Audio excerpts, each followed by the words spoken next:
सभी को सादर जय सिया राम, नमस्कार, आदाब, सत श्री अकाल। मैं के.डी. शर्मा हिंदी का अध्येता पुनः आप सबके समक्ष एक नया टॉपिक लेकर के आया हूं और जिसका नाम है समास। मेरे सुधी छात्रों और छात्राओं, अध्ययन अध्यापन की श्रृंखला में इसके पहले हमने चर्चा की थी अव्यय या अविकारी पर, और अव्यय या अविकारी से संबंधित मैंने आपको 18-20 करीब प्रश्न भी सॉल्व करवाए थे। तो जिन विद्यार्थियों ने वो प्रश्न नहीं देखे उनसे मेरा आग्रह है, विशेष परामर्श है कि आप उन प्रश्नों को जरूर देखें। वो सारे परीक्षोपयोगी हैं, उनमें से अधिकांश प्रश्न पिछले एग्जाम्स में पूछे हुए हैं, तो उनसे आपको काफ़ी लाभ मिलेगा। आज मैं जिस टॉपिक पर बात करूंगा बालकों और बालिका हूँ वो है समास। और समास का नाम आते ही अधिकतर विद्यार्थी सिर पकड़ लेते हैं, क्योंकि समास का विवरण, समास की विवेचना, समास की व्याख्या हर पुस्तक में अपने अपने ढंग से की हुई है। हर विद्वज्जन, हर शिक्षक, हर गुरुजन उसको अपने अपने हिसाब से परिभाषित करता है। शब्द एक ही है, समास होने की संभावना 3-4 बन जाती है। एक ही शब्द में अलग अलग पुस्तक अलग अलग समास बता देती है। सारे शब्दों में नहीं होता, कुछ एक शब्दों के साथ ऐसा होता है। उन्हीं को मैं ध्यान रखकर आपसे बात कर रहा हूँ। एक शब्द अलग अलग विद्वज्जन, अलग अलग गुरुजन, अलग अलग शिक्षक उसको अपने अपने ढंग से परिभाषित कर देते हैं, अपने अपने ढंग से उसमें समास बता देते हैं। तब ज़्यादा भ्रम पैदा होता है, एक शब्द में अलग समास कैसे हो सकता है। और यही सोच करके विद्यार्थी का भ्रम और बढ़ जाता है, बहुत परेशान हो जाता है। वो सारे विद्यार्थी मेरे इस बात से एग्री करेंगे जो बहुत अच्छे से तैयारी कर रहे हैं, उनके साथ ऐसा हुआ होगा कम से कम इस टॉपिक को लेकर के। तो किसी गुरुजी ने कुछ और बता दिया, किसी गुरु ने कुछ और बता दिया, तो सबकी अपनी अपनी संकल्पना, अपनी अपनी अवधारणा, अपने अपने तर्क होते हैं। अच्छा, वो सब सही भी होते हैं, गलत नहीं है, दे आर नॉट रॉन्ग, वो सही भी हैं। पर हमारे सामने, एक विद्यार्थी के सामने संकट ये होता है कि हमें वस्तुनिष्ठ प्रकार के प्रश्नों का सामना करना है। वहां तो हमारे पास आंसर एक ही देना होगा ना। तो उन्होंने जितनी भी व्याख्या की और अलग अलग आंसर दे दिए तो हमारे लिए काम के नहीं रह जाते, हमें एक का चयन करना होता है। अब यहाँ मैं 2-3 बातें आपसे कहूँगा जो आपके लिए महत्वपूर्ण होंगी, जो मेरा अनुभव रहा है। सबसे पहली बात तो चीज़ों को इतना ज़्यादा एनालिसिस मत करो, इतनी ज़्यादा उनके अंतर्गत मत घुसो, इतना ज़्यादा बहुत उनमें ज़्यादा माथापच्ची मत करो कि उसके चक्कर में आपका सारी चीज़ें गोल हो जाए। कुछ एक विद्यार्थियों की मन स्थिति होती है। मैं हमेशा गहरे अध्ययन के प्रति आपको सचेत करता हूँ, गहरे अध्ययन का मैं समर्थक हूँ और करता हूँ, लेकिन फिर भी मेरा ये कहना है कि जो चीज़ें अवबोधात्मक पक्ष की ओर लेकर जाती है, उससे निर्भर करती है, तो वहाँ आपको बहुत ज़्यादा उसमें घुसने की आवश्यकता नहीं होती है। उसकी जो स्थिति दिखाई दे रही है उसके अंतर्गत प्राथमिक रूप से जो देखा जा रहा है, आप उसी के अनुसार अपनी सोच को डेवलप करें। क्या करना चाह रहा हूँ मैं, कहना क्या चाह रहा हूँ मैं, ये कहना चाह रहा हूँ आपसे कि अगर आप बहुत ज़्यादा चिंतन और मंथन करके करोगे तो उस प्रश्न का उत्तर और गलती कर दोगे। अधिकतर मैं देखता हूँ कुछ शिक्षक जन भी इसी परंपरा पर चल रहे हैं। तो फिर करें क्या?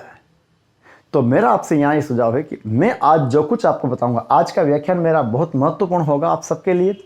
पूरा वीडियो आप देखना, सो वो महत्वपूर्ण इस संदर्भ में होगा कि आज मैं आप में वो बोध विकसित करने का प्रयास करूंगा, वो सोच, वो समझ आप में मैं डेवलप करने की कोशिश करूंगा, कर दूंगा, जिसके द्वारा आप शब्द पढ़ करके आपको लग जाएगा कि अमुक शब्द में हमें समास में प्रायिकता क्या देनी है, उसका चयन कैसा करना है, उसका निर्धारण कैसे करेंगे। बात समझ में आ रही है? यहाँ इस बात को विशेष याद रखना, एग्जाम पास करने के लिए विद्वान होने की आवश्यकता नहीं होती। विद्वान कभी एग्जाम पास नहीं करते, ध्यान रखिएगा साहब। एग्जाम विशेष रूप से वस्तुनिष्ठ प्रकार के जो प्रश्न आते हैं उनके लिए बहुत ज़्यादा विद्वता की आवश्यकता नहीं होती, बल्कि तथ्यात्मक नॉलेज होना बहुत आवश्यक है। फैक्चुअल नॉलेज ही आपको एग्जाम पास करवाती है, खास रूप से वस्तुनिष्ठ प्रकार के प्रश्नों में। तो मेरी आज कोशिश रहेगी कि मैं आपको समाज को लेकर के जो व्याख्या करूंगा उससे आपको समाज की समझ बढ़ेगी और आप प्रश्न का उत्तर सही दे दोगे। उदाहरण के तौर पर 2 शब्दों को आगे बढ़कर के मैं अपनी बात को शुरू करूं। जैसे मैंने यहाँ लिख दिया, एक तो लिख दिया पतझड़ और एक लिख दिया मैंने पीताम्बर। अब आपसे कहा जाए कि बताओ इसके अंतर्गत समास कौन सा है, पतझड़ और पीताम्बर। अब पतझड़ का सामान्य अर्थ लिखें तो पतझड़ का मतलब होता है पत्ते का झड़ना। तो पत्तों के झड़ने के हिसाब से तो हमारे पास इसमें समास कौन सा हो जाएगा, तत्पुरुष। लेकिन पत्ते तो साल भर ही किसी न किसी पेड़ के झड़ते ही रहते हैं। तो क्या पेड़ से पत्ते झड़ना ही पतझड़ कहलाता है? किसी भी पेड़ के नीचे चले जाइए आप, पत्ते मिल ही जाएंगे। और वो पत्ते मिल रहे हैं इसका मतलब वो जड़े हैं। तो पत्तों का झड़ना पतझड़ नहीं है, बल्कि एक का समय अवधि है, एक ऋतु का नाम है, एक सीजन का नाम है। एक निश्चित समय अवधि को हमने नाम दे दिया पतझड़। तो वहां पर ये पत्तों का झड़ना महत्वपूर्ण नहीं रहा, बल्कि वहां हमारे लिए महत्वपूर्ण हो गया एक ऋतु विशेष से।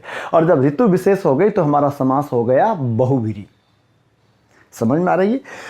हालांकि यहां भी दो बातें, अगर वाक्य में प्रयोग कर रखा है तब तो हमें कोई परेशानी नहीं है। जैसे मैंने आपसे कहा कि मुझे पतझड़ बहुत पसंद है, मुझे पतझड़ काल बहुत पसंद है, उससे पतझड़ ऋतु बहुत पसंद है, तो फिर तो कोई समस्या ही नहीं है। लेकिन केवल इतना सा शब्द आपको दे दिया कि बताओ पतझड़ में समास कौन सा है, आपने तत्पुरुष लगा दिया, तो फिर वो गलत हो जाएगा। तो ये बोध आपको विकसित करना पड़ेगा कि हम आंसर देते वक्त हमारी सोच का दायरा क्या होना चाहिए। क्योंकि जो शब्द बोला जाता है, याद रखना, वक्ता के द्वारा उच्चरित शब्द और लेखक के द्वारा उल्लिखित शब्दों के मायने वही नहीं होते जैसे वे दिखाई देते हैं। निर्भर करता है कि वक्ता उनको किस संदर्भ में बोल रहा है, उसकी मन स्थिति क्या है, उसके मनोभाव क्या है, या लेखक की मन स्थिति क्या है, उसकी मनोदशा क्या है, उसकी मनसा क्या है, वो शब्द क्या भाव प्रकट करते हैं, उसी के आधार पर हम निर्धारण करते हैं। तो यहाँ पतझड़ का तात्पर्य एक मौसम से हो गया, एक ऋतु से हो गया। तो हमें पहले यहाँ पर तत्पुरुष समास नहीं लगा करके हमें यहाँ बताना पड़ेगा कि साहब इसके अंतर्गत समास होगा कौन सा जी? बहुव्रीहि। पीताम्बर शब्द पर मुंह करते हैं, इसके साथ भी यही प्रॉब्लम है। अब पीताम्बर शब्द का तात्पर्य अगर हम इसको तोड़े तो पीत धन अंबर, पीत का मतलब पीला, अंबर का मतलब वस्त्र, तो पीले वस्त्र भी होते हैं, तो पीले वस्त्रों को पीताम्बर बोलते हैं। और भगवान कृष्ण को भी पीताम्बर बोलते हैं, क्योंकि वह पीताम्बरधारी है। भगवान कृष्ण और विष्णु पीताम्बर पहनते हैं। अब यदि मैं वाक्य में प्रयुक्त करूं कि मेरा पीताम्बर नया है, तो मुझे कोई प्रॉब्लम नहीं है, क्योंकि वहां तो मैं निश्चित रूप से वस्त्र की विशेषता बता रहा हूं। मेरा पीताम्बर नया है तो मैं बड़े अच्छे से बोल दूंगा कर्मधारय समास है, चूंकि वस्त्र की विशेषता बताई जा रही है। कैसा वस्त्र? पीला। जैसे उसने एक पर्चे में पूछा, एग्जाम का प्रश्न बोल रहा हूं मैं, पीताम्बर सूख रहे हैं, अब समास पूछ ले, तो इसमें तो बहुव्रीहि की संभावना ही नहीं है, क्योंकि उसने पूछा क्या है, पीताम्बर सूख रहे हैं, और पीताम्बर सूख रहे इसका मतलब वस्त्र की बात कर रहा है। और जब वस्त्र की बात कर रहा है तो वहां पर वो वस्त्र की विशेषता बताई जा रही है, तो कर्मधारय हो गए। अब मैं आपसे कहूं कि मैं पीताम्बर पहन करके पीताम्बर की पूजा करने जाता हूं, बात को ध्यान से समझिएगा, मैं पीताम्बर पहन करके पीताम्बर की पूजा करने जाता हूं, तो पहला पीताम्बर तो किसके लिए आ गया? वस्त्र के लिए। और दूसरा पीताम्बर किसके लिए गया? भगवान कृष्ण के लिए। यानी कि जब मैं कहता हूं कि मैं पीताम्बर पहन करके, तो इसमें कर्मधारी हो गया, और पीताम्बर की पूजा करने जाता हूं तो वहां बहुव्रीहि हो गया। विषय यह होता है कि कोई वाक्य नहीं दिया जाए, डायरेक्ट पूछा जाए कि पीताम्बर में समास कौन सा है। Are you getting my point? परेशानी का विषय यही होता है, जब वो पूछ ले कि पीताम्बर में समास कौन सा है और हमारे पास कोई वाक्य नहीं हो, तो हमारे सामने संकट पैदा हो जाता है। और यहां मैं आपसे कहूंगा कि फिर आप पहला इसके अंतर्गत कर्मधारय समास का चयन कर लें, अगर ऑप्शन के अंतर्गत कर्मधारय समास है तो। ठीक है साहब, तो मैं आपको इसी आधार पर आगे की चर्चा करवाऊंगा, इसी आधार पर मैं आगे बढ़ूंगा। तो अब आते हैं, ये तो मैंने समास के बारे में जो दुविधाएं थी, जो प्रचलित धारणाएं अवधारणाएं हैं, वो मैंने आपको बताई। अब हम बात करते हैं समास पर।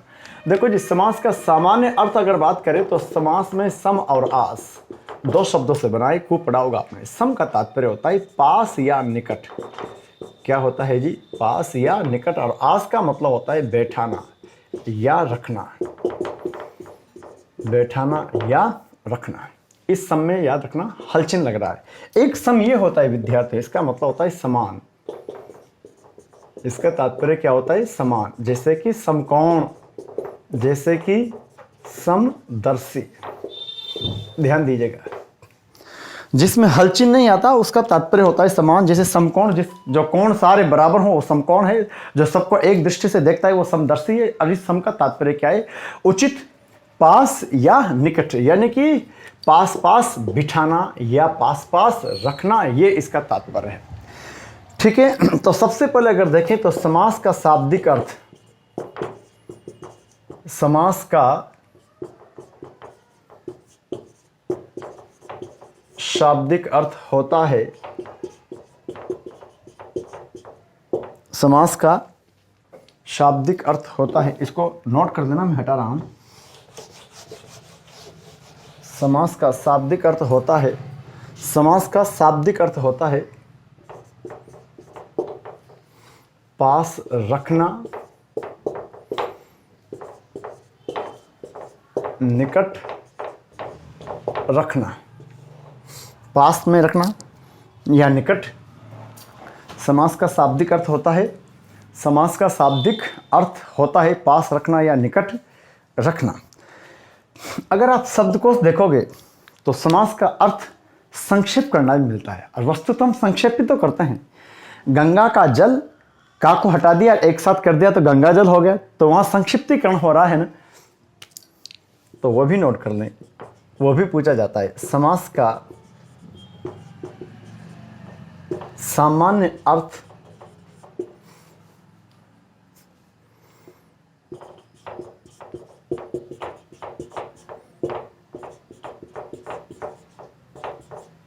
समास का सामान्य अर्थ होता है संक्षिप्त करना। समास का सामान्य अर्थ होता है संक्षिप्त करना। देखो, समास का सामान्य अर्थ होता है संक्षिप्त करना, समेटना, छोटा करना, संक्षिप्तीकरण, ये सब समास के सामान्य अर्थ हैं। तो आप लोग फटाफट इनको नोट कर लो, इनको नोट कर लो, उसके बाद हम आगे की चर्चा करते हैं। देखो, वस्तु तो आपने नोट कर लिया हो तो मैं आगे बढ़ूं। वस्तु तो होता क्या है, अब देखो,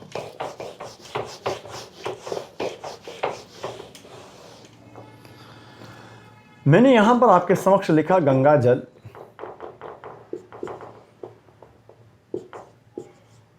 गंगा जल।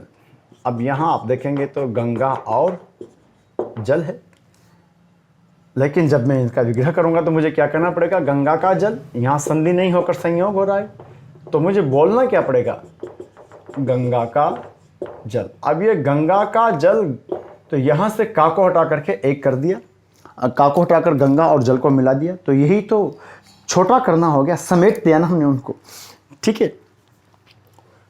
इसलिए उसका अर्थ संक्षिप्तीकरण भी होता है। तो अब आप कुछ और लिखिए परिभाषा के तौर पर, ये तो मैंने उसके अर्थ बताए हैं।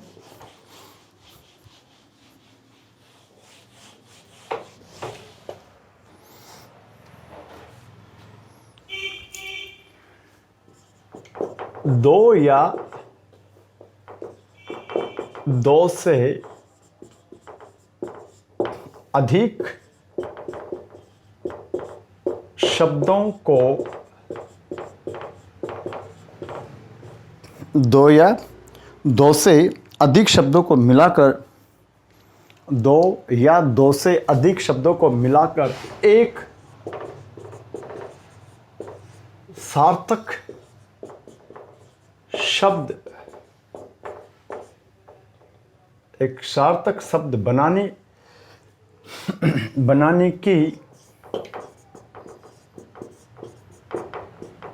की प्रक्रिया को समास कहा जाता है। देखो, परिभाषा नोट करो, दो या दो से अधिक शब्दों को मिलाकर एक सार्थक शब्द बनाने की प्रक्रिया को समास कहा जाता है। दो या दो से अधिक शब्दों को मिलाकर एक सार्थक शब्द बनाने की प्रक्रिया को समास कहा जाता है।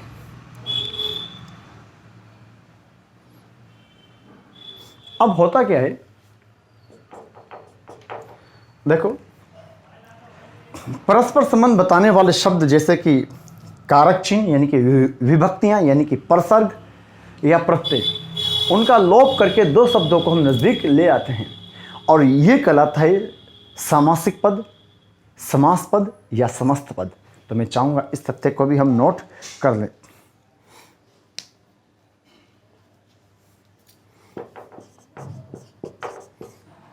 परस्पर संबंध बताने वाले, परस्पर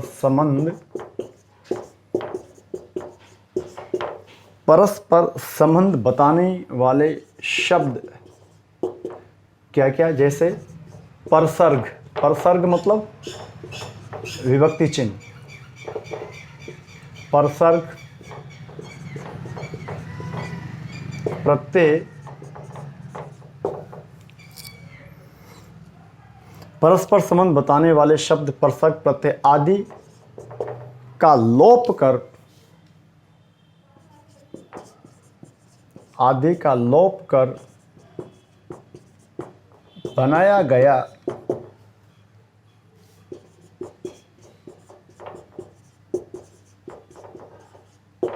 आदि का लोप कर बनाया गया यौगिक शब्द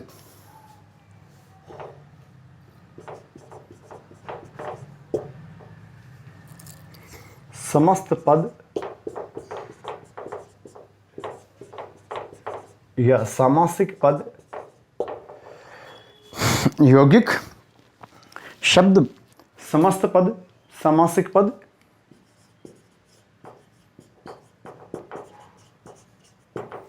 परस्पर संबंध बताने वाले शब्द, परस्पर संबंध बताने वाले शब्द जैसे परसर्ग या प्रत्यय आदि का लोप कर, परस्पर संबंध बताने वाले शब्द कौन कौन से, कारक चिन्ह और प्रत्यय आदि का लोप कर के मतलब हटा करके बनाया गया यौगिक शब्द समस्त पद या सामासिक पद कहलाता है। नोट करें आप लोग, नोट कर ले आप लोगों ने, ठीक है। मैं बहुत काम की और बहुत सटीकता से आपको बहुत ही परीक्षोपयोगी जानकारी दूंगा। वो मैंने कहा ना आपसे कि आप में वो बहुत विकसित होगा, लेकिन आप बराबर आखिर तक बने रहना। हटाता हूं मैं इसको, नोट कर लिया होगा आपने। देखो, समास और संधि इन दोनों के बीच में भेद क्या है, इससे भी कई बार हमारे पास प्रश्न पूछे जाते हैं। समास का विलोम होता है व्यास, इससे भी इसका अर्थ स्पष्ट हो सकता है। देखो, समास का विलोम क्या है, व्यास। समास का विलोम व्यास। व्यास में अगर देखें तो वी धन आस, अब वहां तो क्या था, समधन आस, या वी धन व्यास। वी उल्टा भी कर देता है ये उपसर्ग के रूप में, तो दूर कर दिया, वो तो क्या हो गया व्यास, और समास समेट दिया। जबकि अगर संधि का विलोम देखें, इनको आप कहीं नोट कर लीजिएगा, संधि का विलोम होता है विग्रह अथवा विच्छेद। ध्यान रखना, मामला थोड़ा उल्टा चलता है। संधि का विलोम होता है विग्रह या विच्छेद, जबकि समास का विलोम होता है व्यास। समास का विलोम होता है व्यास। संधि और समास में डिफरेंस क्या है, कई बार ये प्रश्न आ चुका है। संधि और समास दोनों संक्षिप्त करते हैं, दोनों समेटते हैं, दोनों छोटा करते हैं।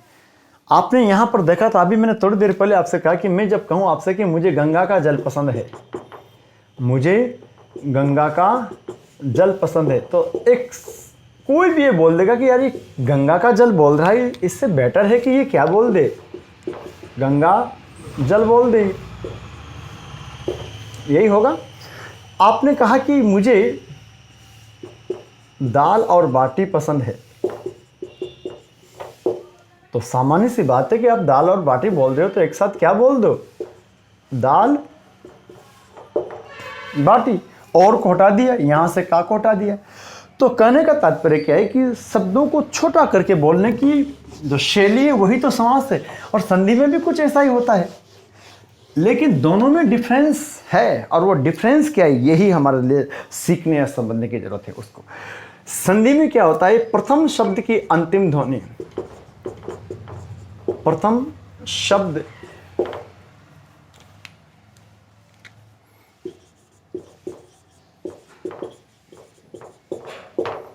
प्रथम शब्द की अंतिम ध्वनि और द्वितीय शब्द की प्रथम ध्वनि,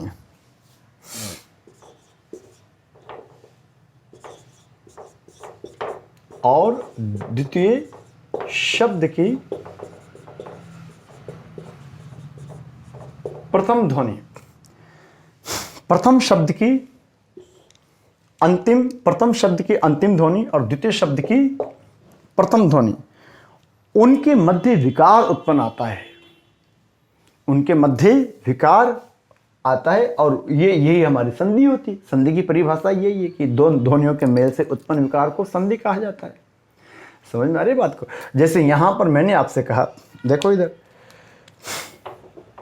मैंने आपको यहां पर कहा स धन आदर। अब इसके अंतर्गत ये स उपसर्ग है, स से अ मिला, आ से मिला तो आ मिल करके आ बन गया, तो शब्द क्या हो गया आपका? सादा। मैंने यहां पर आपसे कहा रहस्य धन उद्घाटन। अब देखो आप इस रहस्य के यज्ञ से हल चिन्ह लगाऊंगा तो बाहर क्या हो गया? अ। ये अ किससे मिला? उ से। अ और उ मिलकर क्या बन गया? ओ। तो प्रथम शब्द की अंतिम ध्वनि और उधर से द्वितीय शब्द की प्रथम ध्वनि ये मिलकर के और विकार उत्पन्न हो जाता है। और हमारे पास नया शब्द क्या बन गया? रहस्य धन उद्घाटन से रहस्योद्घाटन। एक नया शब्द हमारे सामने आ गया, रहस्योद्घाटन। रहस्योद्घाटन। तो अब हुआ क्या है कि यहां पर जो है संधि के अंतर्गत ध्वनिगत विकार आता है। कुल मिलाकर मैं जो कहना चाह रहा हूं वो ये है, तो नोट कर लेना, संधि के अंतर्गत ध्वनिगत विकार आता है। याद रखिएगा, संधि के अंतर्गत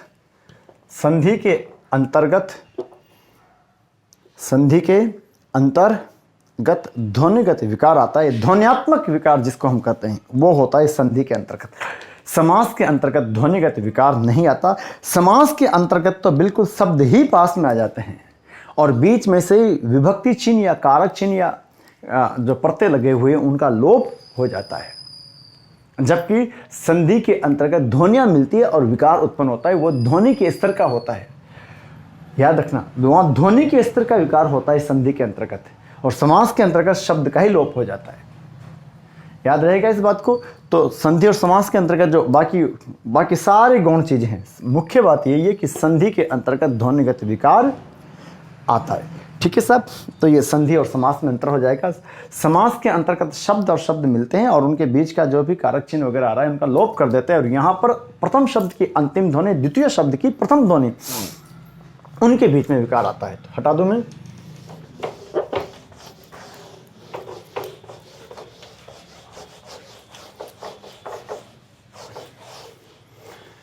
चलिए साहब, आगे कुछ और चीजें हम देखते हैं इसके संदर्भ में।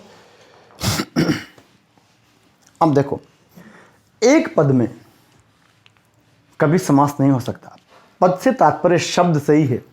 सामान्य रूप में लिखा जाए शब्द है, भाव संदर्भ में लिखा जाए, कहीं किसी वाक्य में यूज कर लिया जाए तो फिर उसको पद करना ज़्यादा तार्किक होता है। ठीक, खैर आप इतना जान लो, पद और शब्द एक ही बात है। एक पद में या एक शब्द में कभी समास नहीं हो सकता। कैसे, इसको भी आप समझो। मैंने यहाँ लिखा गंगा, अब इस गंगा में तो समास नहीं हो सकता। मैंने अकेला लिख दिया यहाँ पर जल, इसमें भी नहीं हो सकता। मैंने कहा यहाँ पर राज, इसमें भी समास नहीं है। आपसे कहा जाए कि गंगा में समास बताइए, जल में समास बताओ, राज में समास बताओ, तो इन शब्दों में समास नहीं हो सकता। लेकिन इस गंगा के पीछे लगा दिया जल, इसके पीछे लगा दिया मैंने जल के साथ लगा दिया संयंत्र, और इस राज के साथ लगा दिया मैंने कुमार।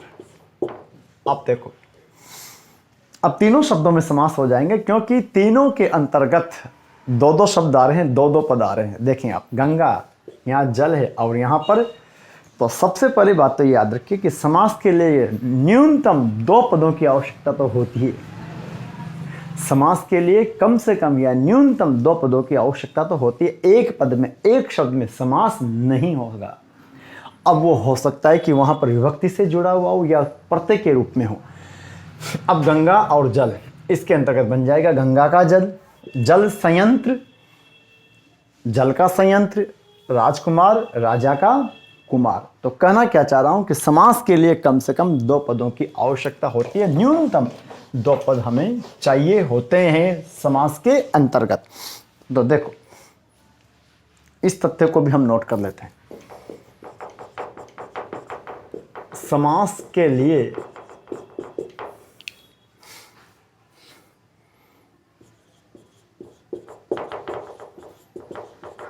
कम से कम यानी कि न्यूनतम 2 पदों की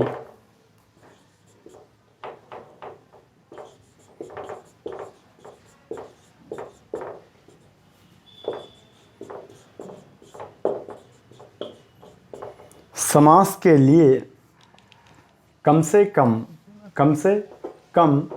2 पदों की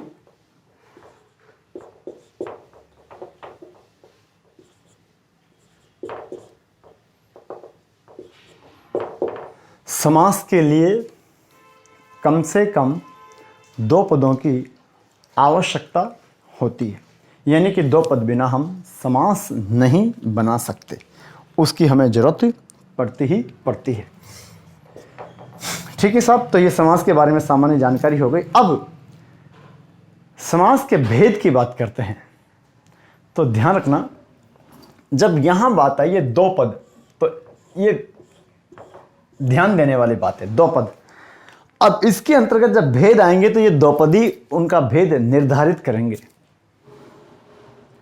कुछ शब्द ऐसे होते हैं, कुछ सामासिक शब्द ऐसे होते हैं जिसके अंतर्गत पहला पद हावी होता है, किसी में दूसरा होता है, किसी में दोनों होते हैं और किसी में दोनों नहीं होकर के अन्य पद या तीसरा पद प्रधान होता है या हावी होता है या प्रभावी होता है।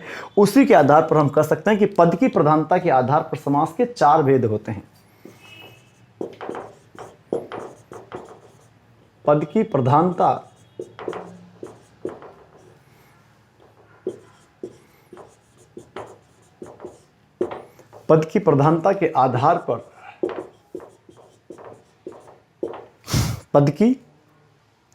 प्रधानता के आधार पर समास के 4 भेद होते हैं। 4 भेद होते हैं। पद की प्रधानता के आधार पर समास के 4 भेद होते हैं। पूरा देखा करो, पूरा सुना करो। आप 4-5 या 10 मिनट देख करके मूल्यांकन नहीं कर सकते कि इस व्याख्यान में, इस वीडियो में क्या खास बात है। मैं जो बोल रहा हूँ समझना, आप उसको पूरा देख करके ही समझ पाओगे। किसी भी वक्ता को सुनकर 2-4 मिनट में आप उसका निष्कर्ष नहीं निकाल सकते। तो यहाँ आपसे मैं बोल रहा हूँ कि पूरा देखना, तो हर एक चीज़ सिस्टमेटिकली, बिल्कुल वर्गीकृत तरीके से, सिस्टमेटिक तरीके से आपको क्लियर होती चली जाएगी। पद की प्रधानता के आधार पर समास के 4 भेद होते हैं। ये पद की प्रधानता क्या होता है, मैंने आपसे कहा ना कि प्रधान का तात्पर्य होता है हावी होना, मुख्य होना। प्रधान का मतलब ये है जो उसमें हावी होगा, प्रभावी होगा, मुख्य होगा, गौण नहीं हो, सेकेंडरी नहीं हो, प्राइमरी हो। इसीलिए तो जो मंत्रियों में प्रधान होता है तो उसके आगे प्रधानमंत्री बोल देते। प्रधानमंत्री शब्द का आज से इतना ही है, मंत्री तो है लेकिन प्रधान है। आचार्यों में जो प्रधान हो तो प्रधानाचार्य। प्रधानाचार्य का शाब्दिक अर्थ ही क्या हुआ, प्रधान धन आचार्य, दीर्घ संधि हो गई। तो आचार्य तो है, वो शिक्षक तो है लेकिन उनमें प्रधान है। मंत्री तो है लेकिन उनमें प्रधान है। प्रधान पुरोहित है, प्रधान पादरी था। कहने का मेरा तात्पर्य क्या है कि प्रधान का तात्पर्य होता है मुख्य, primary, that is not secondary, जो गौण नहीं है, द्वितीय नहीं है, सेकेंडरी नहीं है, प्राइमरी कंडीशन को जो बिलोंग करता है। तो पद की प्रधानता, जो पद उसमें हावी है, जिसकी उसमें तूती बोलती है, उसके आधार पर समास के कितने भेद होते हैं, 4। लेकिन अध्ययन की दृष्टि से सामान्य अगर आपसे पूछा जाए कि समास के कितने भेद होते हैं, तो मैं इस बात को ध्यान देने वाली है, ये बात आपके लिए बहुत काम की।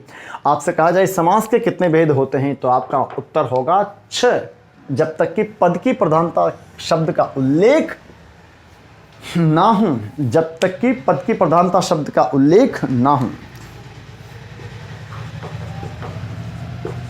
सामान्यतः समास के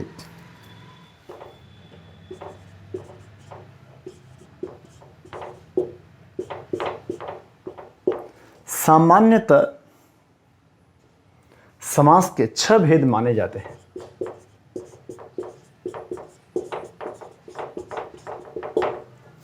सामान्यतः समास के 6 भेद माने जाते हैं। याद रखिएगा, 6 भेद माने जाते हैं। ठीक है, कुछ विद्यार्थी या अक्सर मैगजीन्स में, पत्र पत्रिकाओं में, पाठ्य पुस्तकों में ये जो छ लिखा होता है, मैंने कई बार आपसे कहा ये छ अशुद्ध है, ठीक है, या तो यूँ लिख दे कोई प्रॉब्लम नहीं, लेकिन ये इस प्रकार से छतरी वाला और ये विसर्ग लगा होता है तो ये अशुद्ध है, ठीक। ये जो छ ये तो शुद्ध है ही सही, लेकिन इनकी बात कर रहा हूँ तो ये शुद्ध है, ये अशुद्ध है। तो क्या कहा आपने, सामान्यतः समास के 6 भेद माने जाते। अब यहाँ पर प्रश्न आपसे मैं फिर बोल रहा हूँ, जोर देकर बोल रहा हूँ, पूछा जाए कि समास के भेद होते हैं 4 भी ऑप्शन में हो और 6 भी हो, then right answer will be 6। But if he asks, क्या पूछे आपसे कि पद की प्रधानता के आधार पर समास के भेद माने जाते हैं, या पद की प्रमुखता के आधार पर समास के भेद माने जाते हैं, then your answer will be 4। Have understood? तो क्या कहा जी, पद की प्रधानता के आधार पर भेद पूछा जाए तो 4, और सामान्य रूप से कहा जाए कि समास के भेद होते हैं तो फिर 6। ठीक है साहब। अब देखो, पहला बिंदु, जिसका पहला पद प्रधान हो, जिसका पहला पद प्रधान हो,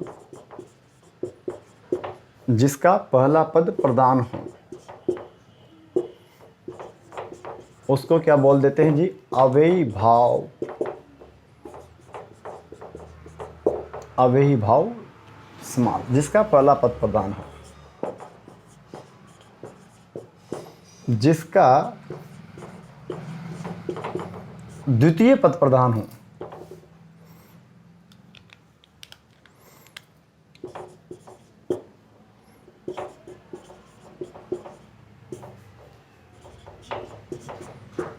उसको बोलते हैं विद्यार्थियों, जिसका द्वितीय पद प्रधान हो उसको बोलते हैं तत्पुरुष समास। तत्पुरुष समास।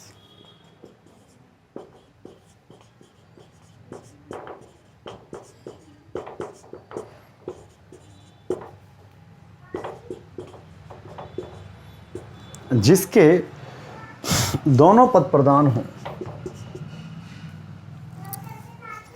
जिसके दोनों पद प्रधान हों, जिसके दोनों पद प्रधान हों, उसको हम बोलेंगे द्वंद्व।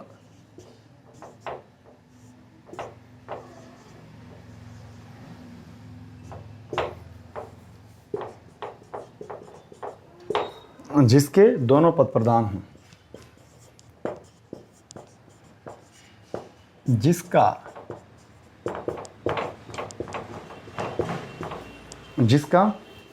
दिखाई दे रहा है ना, ठीक है, जिसका अन्य या तीसरा पद प्रधान हो,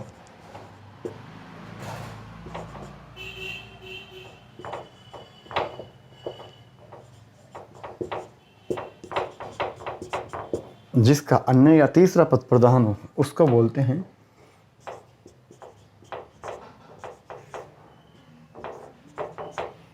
बहुव्रीहि।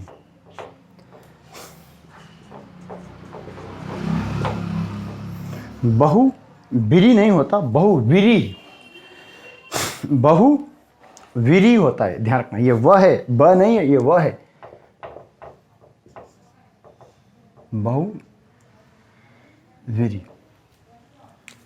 बहुव्रीहि समास। आप नोट कर लो पहले, ठीक है साहब। तो आगे बढ़ते हैं, आपने उनको नोट कर लिया। अब हम बात करेंगे, सबसे पहला समास है हमारे पास अव्ययी भाव। हम आते हैं, अब प्रत्येक की विवेचना करेंगे।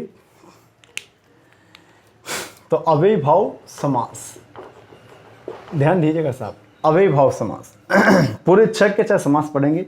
अच्छा, बताए तो मैंने आपको 4 ही हैं, जिसका पहला पद प्रधान हो अव्ययी भाव, जिसका द्वितीय पद प्रधान हो तत्पुरुष, जिसके दोनों पद प्रधान हो द्वंद्व, और जिसका दोनों नहीं होकर के कोई अन्य पद प्रधान हो तो बहुव्रीहि। तो फिर 6 कहाँ से लाएंगे, तो मैं थोड़ा यहाँ बता देता हूँ, जिनको मालूम ना हो आगे तो बताऊंगा इसे, पर इतना ध्यान रखना कि जो द्विगु है और कर्मधारय, द्विगु और कर्मधारय विद्यार्थियों दोनों तत्पुरुष के अंतर्गत ही माने जाते हैं। द्विगु और कर्मधारय दोनों तत्पुरुष के अंतर्गत माने जाते हैं। इस प्रकार से दो ये होकर के छह हो जाते हैं। ठीक है, अब प्रत्येक की व्याख्या हम करेंगे, लेकिन कब आपको छह मानना है, कब आपको चार मानना है, ये मैं आपको बता चुका हूँ।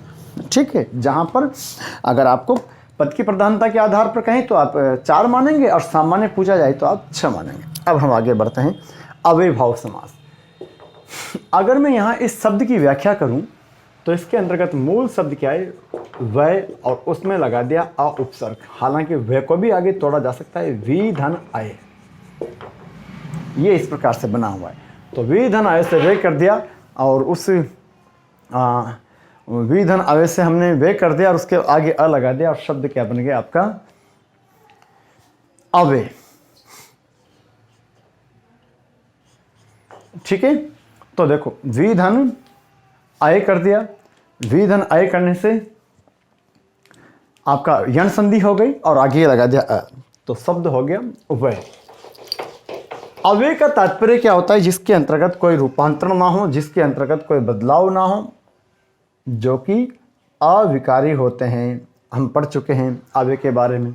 किसे कहते हैं अव्यय, जो अविकारी होते हैं। अविकारी का तात्पर्य क्या होता है, जिन शब्दों का रूप लिंग वचन काल कारक और पुरुष से प्रभावित नहीं होता, वो सब अव्यय कहलाते हैं या अविकारी कहलाते हैं। यहाँ भी कुछ ऐसा ही लग रहा है, जिसमें अव्यय का भाव हो, यानी कि जिसमें अविकारी होने का भाव हो। 100 बातों की एक बात, इसके अंतर्गत अव्यय पद होगा। और अव्यय किससे कहते हैं, बहुत अच्छे से बता चुका हूं। जिन्होंने नहीं पढ़ा, इसके पहले वाले 2 वीडियोस देखना, प्रश्न सहित करवाया है वो तो मैंने। तो अव्यय का तात्पर्य होता है जिन शब्दों पर लिंग वचन काल कारक और पुरुष से कोई प्रभाव नहीं पड़ता, अर्थात जो रूपांतरित नहीं होते, उसको बोलते हैं क्या, अव्यय। तो अव्ययभाव समास की परिभाषा की अगर बात करें तो इसका पहला पद अव्यय होता है।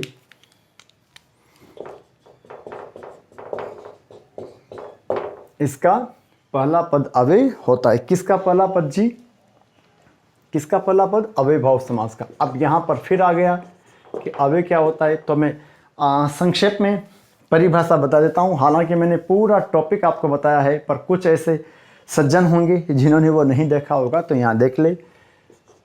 देखो, जिन शब्दों का रूप लिंग वचन, जिन शब्दों का रूप लिंग वचन काल कारक और पुरुष से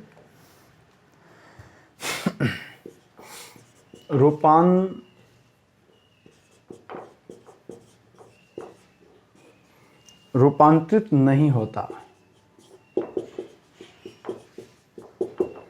जिन शब्दों का रूप लिंग वचन काल कारक और पुरुष से रूपांतरित नहीं होता, वही क्या कहलाते हैं जी, बताइए, अव्यय कहलाते हैं। तो अव्ययभाव समास में क्या होता है कि पहला पद अव्यय होता है। ठीक है, तो ये तो मैंने बीच में आपको एक अव्यय की जानकारी दे दी, ताकि जिन अभ्यर्थियों को, जिन जिज्ञासुओं को, जिन विद्यार्थियों को मालूम ना हो, वो यहाँ पर देख लेंगे।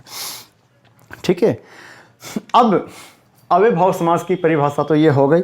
इसके आधार पर अब जब हम इसके उदाहरण देखेंगे, इसके शब्द देखेंगे, तो वहाँ हमें क्या क्या मिल सकता है जी। देखो, अव्ययभाव समास में, अव्ययभाव समास में, अव्ययभाव समास में, ठीक है। तो अव्ययभाव समास के अंतर्गत आपने क्या देखा कि अव्यय होता है। अच्छा, ये अव्यय जनरली जो होते हैं वो कौन कौन हो सकते हैं, या तो कोई ऐसा शब्द होगा जो कि उपसर्ग के रूप में काम करेगा, क्योंकि वो उपसर्ग भी अव्यय होते हैं, और या कोई अव्यय शब्द आ जाए और वगैरह था। तो देखते हैं, थोड़ा सा हम इसके बारे में आज चर्चा करते हैं। अव्ययभाव समास में ये 3 बातें लिखाऊंगा, ये 3 बातें अगर आपने ध्यान रख ली तो अव्ययभाव समास आपका अच्छे से क्लियर हो जाएगा। पहला पद उपसर्ग या अव्यय, हो सकता है। पहला पद उपसर्ग अविभाव समास में पहला पद उपसर्ग या अव्यय हो सकता है। देखो, अविभाव समास में दूसरा पद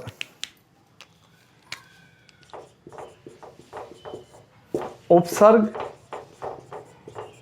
या अव्यय हो सकता है।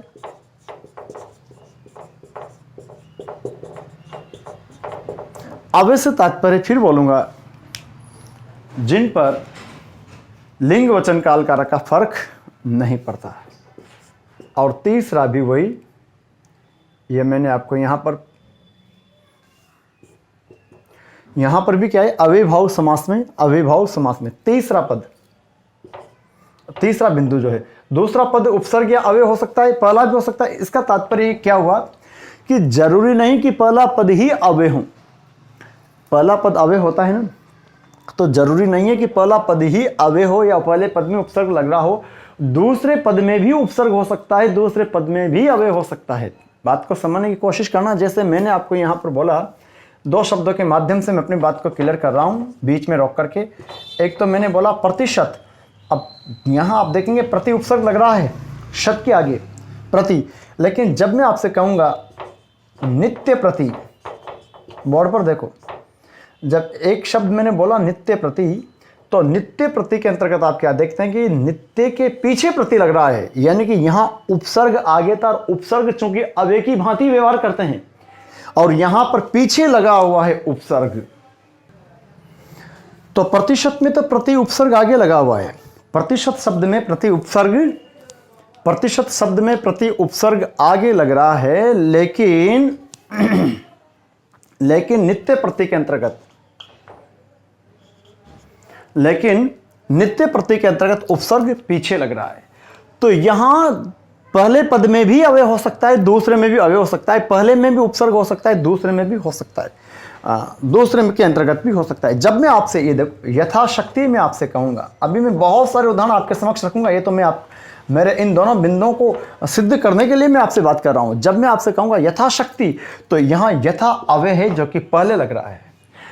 लेकिन जब मैं आपसे कहूंगा नियमानुसार, बात को समझना पूरा ठीक से, तो इसको तोड़ेंगे तो नियम धन अनुसार। अब नियम तो संज्ञा है, नियम का तो बहुवचन हो जाता है, नियमों हो जाता है, लेकिन अनुसार जो बनेगा यहां से देखो इधर, नियम धन अनुसार, और ये अनुसार जो है ये आपका अव्यय है। ये अनुसार शब्द जो आपका है वो अव्यय है। कौन सा शब्द जी? अनुसार। तो ये जो अनुसार शब्द है आपका, ये किसकी भूमिका निभाएगा? अव्यय की। तो ये अव्यय या उपसर्ग जरूरी नहीं है कि आगे ही हो, वो पीछे भी हो सकते हैं। इन चार उदाहरणों के माध्यम से मैंने स्पष्ट कर दिया है, ठीक है। तो ये नियमानुसार को जब आपने तोड़ा तो नियम धन अनुसार, यानी कि अनुसार अव्यय था जो पीछे लग रहा था। यहाँ यथाशक्ति में यथा अव्यय है जो आगे लग रहा है, यह प्रति उपसर्ग जो आगे है लेकिन इसमें पीछे लग रहा है, ठीक है। तो बहुत अच्छे से आपको ये बात समझ में आनी चाहिए कि अव्यय पद आगे भी हो सकता है और पीछे भी। शब्द की पुनरुक्ति और क्या हो सकता है जी? एक ही पद की पद एक ही बात है, पर मैंने कहा ना कि किसी वाक्य में प्रयुक्त होने के बाद पद कहना अच्छा है। एक ही पद की पुनरुक्ति, एक ही पद की पुनरुक्ति से क्या आशय है? यानी कि एक ही शब्द दोबारा आ जाए, एक ही शब्द की पुनरुक्ति हो जाए, पुनः उसको बोल दिया जाए, उसकी आवृत्ति आ जाए। पुनरुक्ति की जगह अगर आवृत्ति भी लिखूं तो भी कोई खास फर्क नहीं पड़ेगा। जैसे इधर देखो, जब मैं आपसे कहूंगा बीचों बीच, अब इस बीचों बीच के अंतर्गत कुल मिलाकर के हो क्या रहा है? अगर हम देखें तो बीच धन बीच, तो जब बीच और बीच को एक साथ बोलेंगे तो नेचुरली स्वाभाविक रूप से बीचों बीच ही उच्चारित होगा। ध्यान देना सब। तो यहां पर बीचों बीच में बीच धन बीच, तो तीन जो मैंने लिखा कि अव्यय भाव समास में तीन कंडीशन हो सकती है कि पहला पद अव्यय हो सकता है, उपसर्ग हो सकता है, दूसरा पद उपसर्ग या अव्यय हो सकता है, कभी कभी एक ही शब्द की आवृत्ति या पुनरुक्ति हो सकती है। जिन विद्यार्थियों ने ये इसका उदाहरण है कि कैसे शब्द की पुनरुक्ति हो सकती है, इन दोनों का मैंने बता दिया है आपको। यस, तो अब आपने क्या देखा कि अव्यय के अंतर्गत मैक्सिमम पॉसिबिलिटी ये हो सकती है। ये तीनों चीजें जिस विद्यार्थी ने याद रख ली उसका अव्ययभाव समास क्लियर हो जाएगा। अब मैं आता हूं उदाहरणों पर।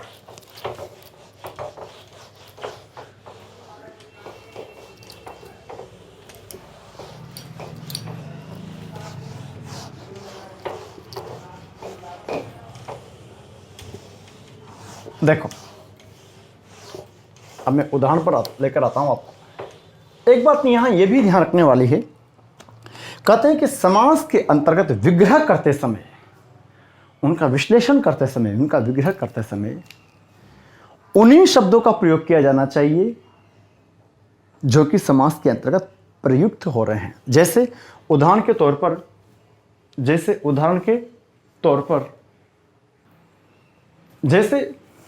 तौर पर अगर मैं आपसे कहूं सद्बुद्धि, इसका सामासिक विग्रह कीजिएगा, तो डायरेक्ट आप ये ना करें अच्छी है जो बुद्धि। कहना गलत नहीं है, लेकिन भाषा के नियमानुसार,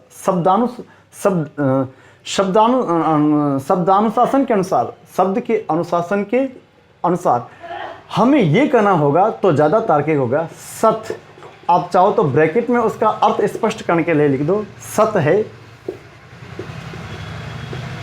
जो बुद्धि या जिसकी बुद्धि। सत है जो बुद्धि या सत है जिसकी बुद्धि। मैं कहना क्या चाह रहा हूं कि डायरेक्ट उसका पर्यायवाची या उसका अर्थ नहीं लिख करके बेटर रहता है कि हम जो शब्द यहां प्रयुक्त किए जा रहे हैं उसी का उल्लेख करें, उसी को आप प्रायिकता दें पहले। अगर ऑप्शन में यह भी है सत है जो बुद्धि या अच्छी है जो बुद्धि, तो मेरा आपसे परामर्श है कि आप नीचे वाले को प्रायिकता दें। तो आप समझ गए होंगे कि सद्बुद्धि को अच्छी है जो बुद्धि, अच्छा जो की जगह जिसकी भी हो सकती है, उससे कोई फर्क नहीं पड़ेगा ना, जिसकी बुद्धि। उसकी कंपैरेटिवली अगर हम सत है जो बुद्धि करेंगे तो ज़्यादा अच्छा रहेगा, क्योंकि हम उस शब्द को ही प्रयोग करें जो हमारे सामासिक पद में प्रयुक्त किया जा रहा है। एक बात, लेकिन अव्ययभाव समास के साथ प्रॉब्लम क्या है कि चूंकि अव्यय में आता है उपसर्ग और अव्यय पद, तो उपसर्ग और अव्यय जब आता है तो हम उनका अर्थ ही लेते हैं। उन उपसर्ग और उन अव्यय शब्दों का हम सामासिक विग्रह करते समय प्रयोग में नहीं ले सकते। जैसे मैंने आपको यहाँ पर कहा, ध्यान देना, मैंने आपको यहाँ पर कहा यथासंभव। अब मैं इसका जब विग्रह करूँगा ना तो यथा है जो संभव नहीं लिखूंगा, मैं यथा है जो संभव ये नहीं लिखूंगा, ये लिखूंगा तो ये गलत होगा साहब। क्यों? क्योंकि ये तो अव्यय है ना। तो अव्यय भावी समास के अंतर्गत हमें अव्यय शब्दों का अर्थ ही लेना पड़ता है। जैसा मैंने जो पहले कहा था, अभी 1 मिनट पहले उसको ही काट रहा हूं। इसके पहले मैंने क्या बोला कि जो शब्द में समास, जिस शब्द में समास पूछा जा रहा है उसमें जो शब्द आ रहे हैं विग्रह करते वक्त भी उन्हीं का उल्लेख हो, ये अच्छा माना जाता है। लेकिन अव्ययभाव समास में उनका सेंस दिया जाएगा यथा संभव, यानी कि जितना संभव हो सके, जैसा संभव हो सके। तो यहाँ जैसा संभव से लूंगा, जितना लिखूंगा। यथाशक्ति, शक्ति के अनुसार लिखूंगा। यथा शब्द का उल्लेख नहीं करूंगा, यथाशक्ति में समास बताइए तो लिखूंगा, या हम लिखेंगे शक्ति के अनुसार या जितनी शक्ति है। अब यहां हमने यथा का उल्लेख नहीं किया, जबकि थोड़ी देर पहले मैंने आपसे बोला कि उसी शब्द का उल्लेख करना तार्किक होता है जो कि दिया गया है। लेकिन अव्ययभाव समास में हम ऐसा नहीं कर सकते, चूंकि अव्यय पद और उपसर्गों को हम कैसे उसमें लगा सकते हैं, तो वहां उनका अर्थ ही लिया जाता है। समझ में आ रही है सब बात? तो अब मैं आपको विभिन्न प्रकार के उदाहरणों से आपका साक्षात्कार करवाता हूं। देखिए,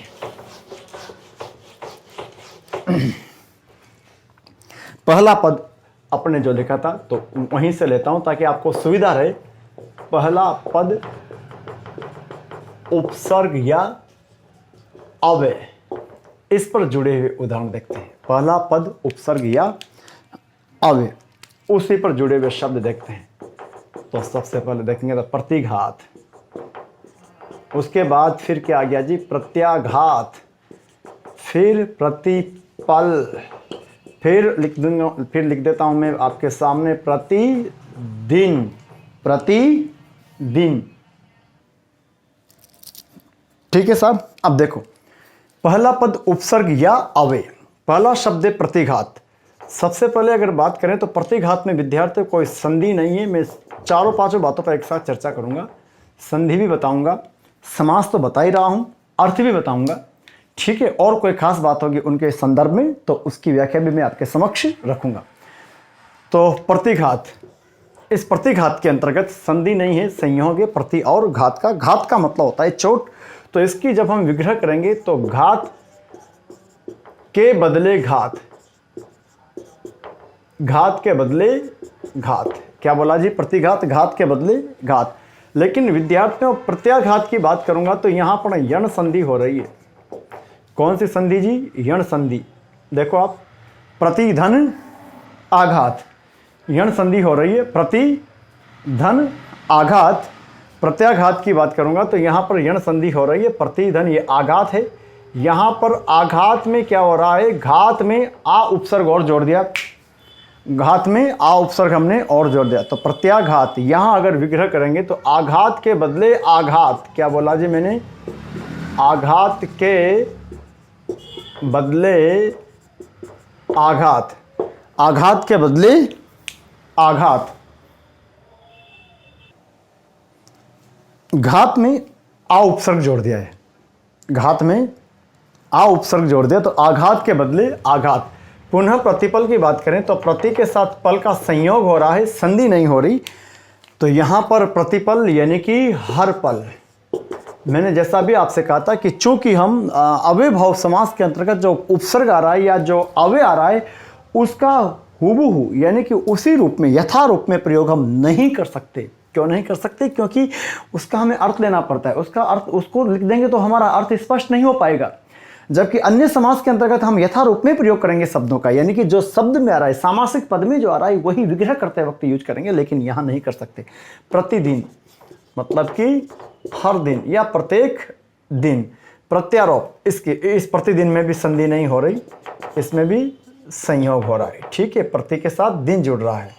लेकिन प्रत्यारोप में आप देखोगे तो प्रतिधन आरोप, यहां पुनः आप देखेंगे तो यण संधि हो रही है, प्रतिधन आरोप, यानी कि आरोप के बदले आरोप। क्या बोला जी मैंने, आरोप के बदले आरोप, यानी आपने किसी पर आरोप लगा दिया और उसने आप पर कर दिया। प्रत्याशा, यहां पर भी संधि हो रही है विद्यार्थियों, यण संधि हो रही है। प्रतिधन आशा, यण संधि हो रही है, प्रतिधन आशा, यानी कि आशा के बदले आशा।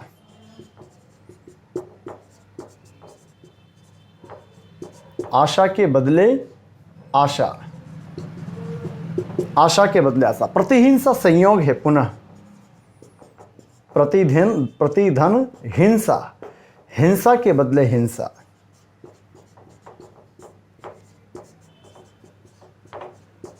हिंसा के बदले हिंसा, किसी ने हिंसा कर दी और आपने बदले में हिंसा से जवाब दे दिया हो तो हिंसा के बदले हिंसा, ये कहलाती प्रतिहिंसा।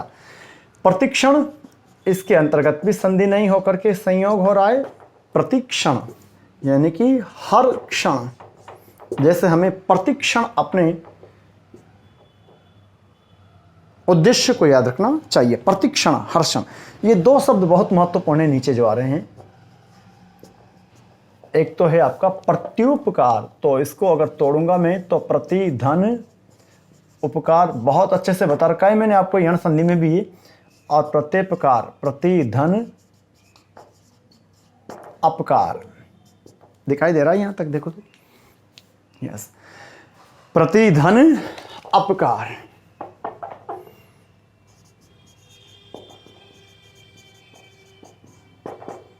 प्रतिधन अपकार, प्रतिधन उपकार और प्रतिधन अपकार।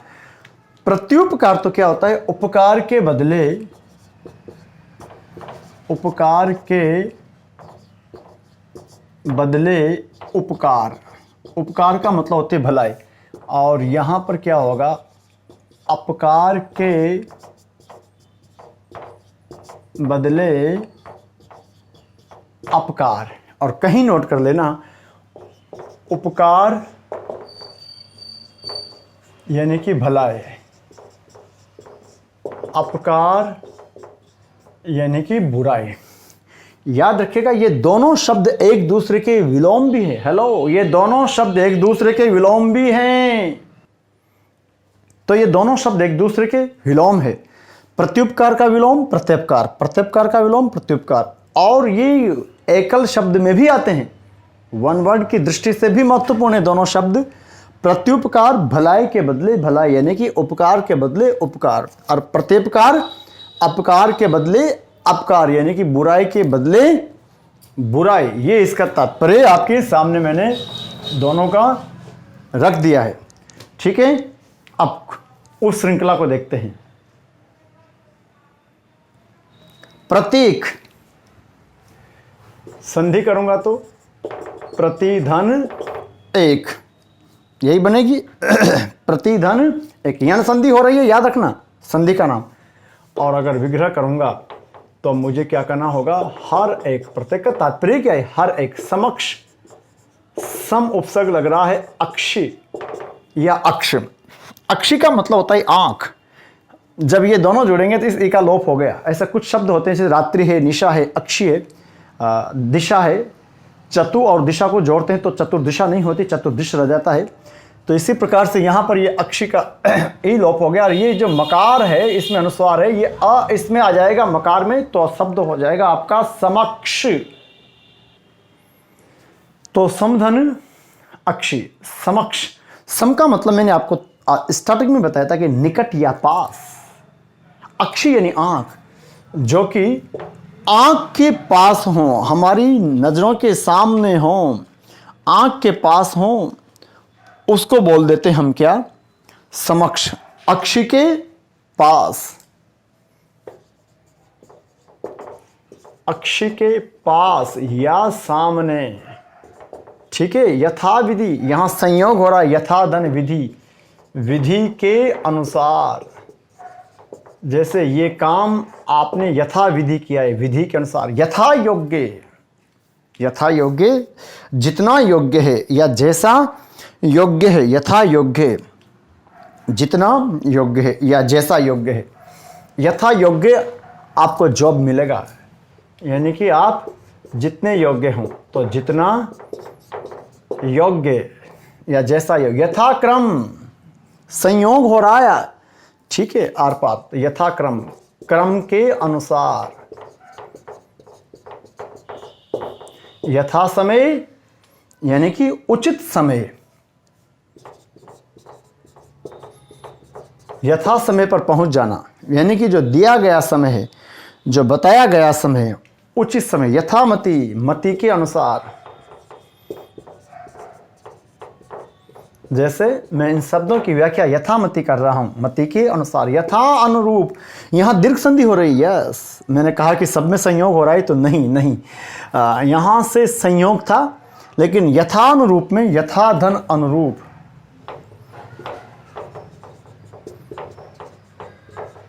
यस, दीर्घ संधि हो रही है। यथानुरूप यानी कि अनुरूप के अनुसार।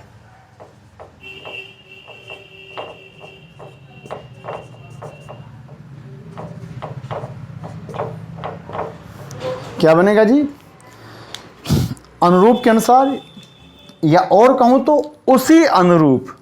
थोड़ा इसको मैं और स्पष्ट कर देता हूं, उसी के अनुरूप। एक ही बात है, शाब्दिक अंतर है। यथारूप जैसा रूप है, आप इसको यथारूप ही लिखना। अब यथारूपी लिखना यानी कि जैसा रूप है, यथा स्थिति, जैसी स्थिति है, जैसी स्थिति है। आपने पढ़ा होगा, सरकार ने यथा स्थिति बनाए रखने के आदेश दिए, कोर्ट ने यथा स्थिति बनाए रखने के आदेश दिए, यानी कि जैसी स्थिति है, प्रेजेंट में जैसी स्थिति है उसको वैसे ही रहने देना। विद्यार्थी इसको बोलते हैं यथा स्थिति, यानी कि जैसी स्थिति है। हटाऊं और कुछ शब्द में आपके लिए और लिखता हूं। देखो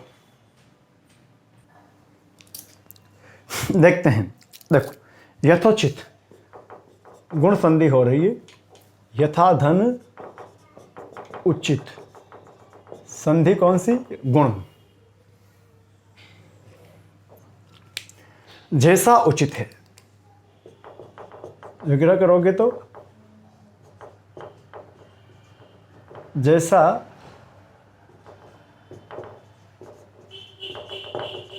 उचित है, जैसा उचित है, यथोचित कार्यवाही करें, जैसा उचित हो। प्रतिशत, प्रत्येक शत यानी कि 100, हर 100 पर जो हो प्रतिशत। यथाशक्ति, शक्ति के अनुसार, जितनी शक्ति है उसके अनुसार। तो शक्ति के अनुसार। यथा संभव, जैसा संभव हो, जितना संभव हो।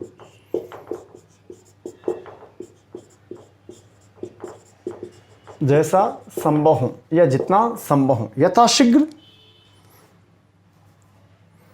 अब यथाशीघ्र आ जाना यानी कि जितना शीघ्र हो सके, जितना शीघ्र हो, जितना शीघ्र हो। बता चुका हूं मैं आपको कि चूंकि यहां पर हमें उसका भाव ही लेना पड़ता है।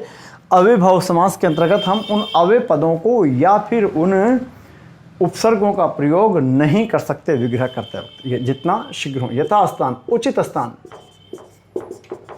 अपनी चीजों को यथास्थान पर रखें। अत्याधुनिक, यण संधि हो रही है।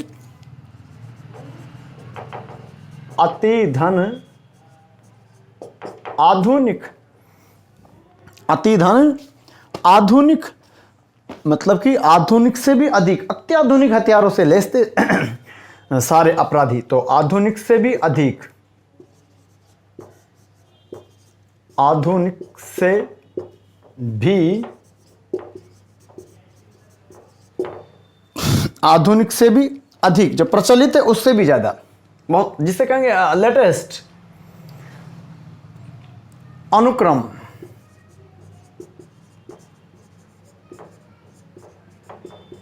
इसका भी हम कर देंगे क्रम के अनुसार। अनुदान, देखो अनुदान बोलते दान के जैसा दान, वस्तु तो दान नहीं है, दान नहीं है पर दान के जैसा। तो अनुदान दान के जैसा,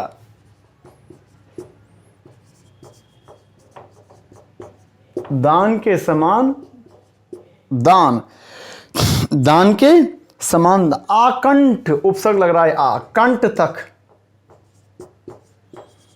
कंठ तक, वो आकंठ पीड़ा में है, कंठ तक। आजन्म, जन्म से, जन्म से ही। यावत जीवन, यण व्यंजन संधि हो रही है। यावत, यावत धन जीवन यानी कि जीवन पर्यंत,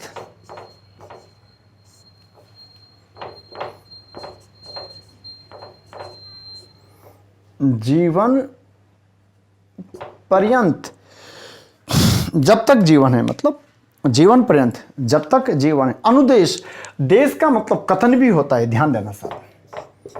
देश शब्द का तात्पर्य राष्ट्र से तो होता ही है। देश जो है वो राष्ट्र तो है ही सही, देश का आज से कथन से भी लेते हैं। तो अनुदेश, अनुदेश, देश के अनुसार यानी कथन के अनुसार। देश, यहां पर तात्पर्य किससे? कथन के अनुसार। अनुसार, जैसा सार है वैसा।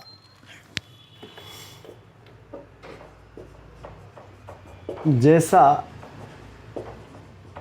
सार है वैसा मतलब कि सारानुसार, सार के अनुसार। जैसा सार है, जैसा सार है वैसा। मैंने प्रयास किया है आपको कि अव्ययभाव समास को लेकर सर्वाधिक दुविधा, इसको नोट कर लेना, हटाता हूं मैं रहती तो उसको मैंने बिल्कुल सटीकता से आपके सामने रखूं, यह मेरी कोशिश है।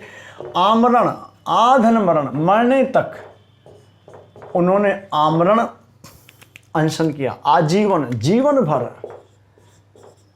जीवन भर मतलब कि जीवन पर्यंत। आपाद मस्तक, आ का मतलब होता है तक, जैसे आकंठ, कंठ तक, आजीवन, जीवन पर्यंत। आपाद मस्तक, पाद यानी पैर, मस्तक, मस्तक यानी कि सिर, यानी आपाद मस्तक, तो मस्तक से लेकर पैर तक। मस्तक से पाद, पाद का तात्पर्य पैर से है, मस्तक से पैर तक उसको बोल देते हैं क्या, मस्तक से, मस्तक से पाद, पाद का तात्पर्य पांव से, पैर से तक। आबाल वृद्ध, आ से मतलब तक, और बाल यानी बच्चे, वृद्ध यानी बूढ़े, बाल से लेकर वृद्ध तक। बाल यानी बालक, बाल से लेकर वृद्ध तक। वहां पर आबाल वृद्ध थे, यानी कि बालकों से लेकर या बाल से लेकर, बाल से लेकर वृद्ध तक। ये बाल, ये केश नहीं है, इस बाल का तात्पर्य बालक से लेना। आजानुभाव, आ यानी तक, जानू घुटने, यानी कि जानू तक भाव बुझाएं, जानू तक भाव हैं। जानू, जानू का तात्पर्य होता है घुटने। मैं इसको हटाता हूँ, यहाँ नोट कर देता हूँ, देखो इसको हटा ही देता हूँ मैं। देखो जानू यानी होते हैं घुटने, वहाँ जगह नहीं थी, मैंने यहाँ नोट कर दिया है ना, तो लिख लेना। जानू तक बाहुएं, जानू घुटने तक बाहुएं हैं। पान भोज, पान भोज, आ उपसर्ग लग रहा है, पान और भोज, भोजन से पान तक, भोज, भोज की जगह भोजन भी हो, आपान भोजन, तो भोजन से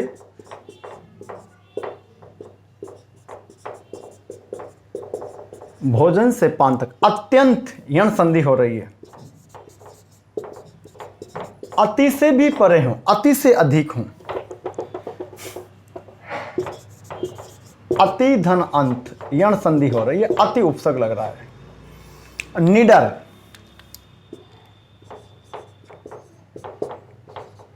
बिना डर के। नीरव, बिना रव, रव बोलते हैं ध्वनि को, रब नहीं है, ख भी नहीं है, वह है रव, रव बोलते हैं शोर को, बिना ध्वनि के या रव रहित। निरस, बिना रस के भी बोल सकता हूं और रस रहित भी कर सकता हूं, रस रहित। सकुशल, कुशलता पूर्वक। सानंद, सधन आनंद, दीर्घ संधि हो रही है, आनंद पूर्वक, आनंद पूर्वक या आनंद सहित। सादर, सधन आदर, तो आदर सहित, दीर्घ संधि हो रही है। सावधान, अवधान सहित, अवधान सहित। ध्यान से देखना, देखने के लिए थोड़ी मशक्कत करनी पड़ सकती है, लेकिन चीजें बहुत दमदार है, ध्यान रखना। समास के अंतर्गत जो बता रहा हूँ बहुत महत्वपूर्ण है। जैसा मैंने स्टार्टिंग में कहा है, आप पूरा देखना और कोशिश करना, थोड़ा सा देखने में प्रॉब्लम हो आपको तो देखो। सानंद को तोड़ूं तो आपने क्या देखा था, सधन आनंद, दीर्घ संधि हो रही। इस आनंद को फिर तोड़ सकता हूं, आधन नंद, नंद के अंतर्गत आ उपसर्ग लग रहा है, फिर आ गया सानंद, दीर्घ दीर्घ संधि हो रही है, ठीक है। अब शब्द क्या बन गया आपका, सानंद, आनंद सहित। दो उपसर्ग लग रहे हैं सानंद में, दो उपसर्ग, एक तो स लग रहा है, एक आ लग रहा है, यानी कि पूरी व्याख्या करो तो स धन आ धन नंद। याद रखना, पहले ये दोनों जुड़े तदुपरांत आज स जुड़ गया, तो दो उपसर्ग है सानंद में। और संधि कौन सी हो रही है आपकी, दीर्घ। और आपका समास कौन सा हो रहा है, अविभाव। विग्रह कैसे करोगे, आनंद सहित। यही कंडीशन किस में हो रही है, सादर में, सधन आदर। लेकिन वहां याद रखना, आधन दर नहीं हो रहा, ये नहीं हो रहा, तो सधन आदर, दीर्घ संधि हो रही है। सावधान, दीर्घ संधि हो रही है, सधन अवधान।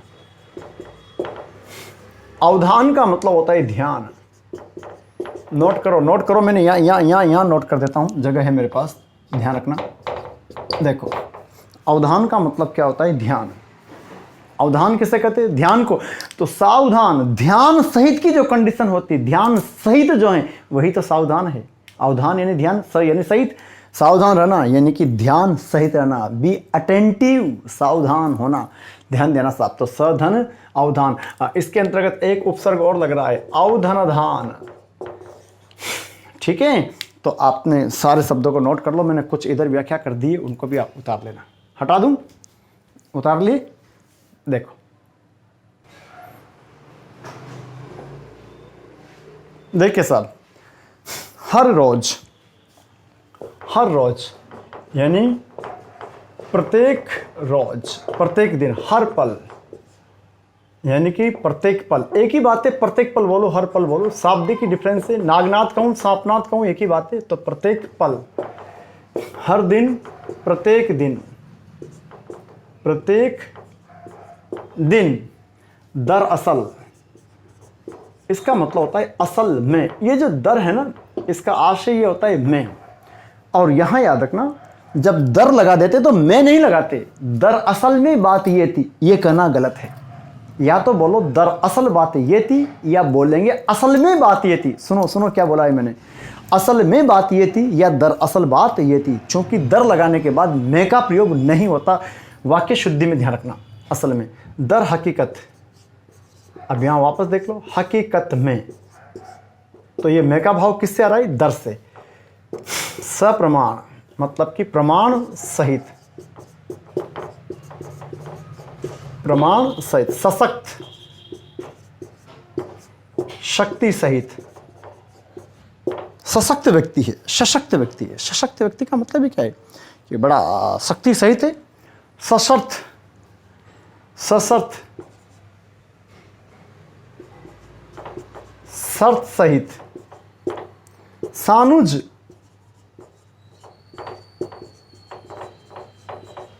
अनुज सहित।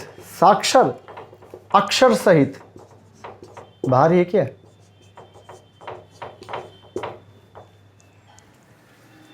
अक्षर सहित। अगर इसकी संधि करेंगे तो सधन अनुज, और यहां करेंगे तो सधन अक्षर। ध्यान देने वाली बात, ध्यान देने वाली बात, देखो, सधन अनुज में याद रखना, यहां पर दो उपसर्ग है इतने से शब्द में। हेलो, सानुज के अंतर्गत दो उपसर्ग है, स धन अनुधनुज। अनुज का मतलब होता है छोटा भाई, तो सानुज का मतलब हो गया छोटे भाई सहित। इस अनु में, नुज में अ नहीं लग रहा, अनु में ज लग रहा है। ये दोनों मिलकर के क्या बना? अनुज, और फिर लगा दिया स, दीर्घ संधि हो गई है। साक्षर, अक्षर सहित। तो ये था जहां पहला पद अव्यय या उपसर्ग हो, जिसकी मैंने सटीकता से, मौलिकता से, अच्छे से आपके समक्ष मैंने व्याख्या की है। और लगभग मैंने आपको 50 उदाहरण से ज़्यादा लिखा दे, जितने में ऑफलाइन कक्षा में लिखाता हूँ। कॉपी पेन लेकर के सबकी कॉपी करना आप लोगों को ना, तो लाभ में रहोगे। हाँ जी, देखो, ध्यान पूर्वक, ध्यान पूर्वक, ध्यान पूर्वक। तो ध्यान पूर्वक का क्या होगा साहब? ध्यान के साथ, ध्यान के साथ, यूं भी कह सकता हूं, ध्यान से या ध्यान सहित। ध्यान सहित एक ही बात होगा, ये कहना भी ठीक है। सावधानी पूर्वक,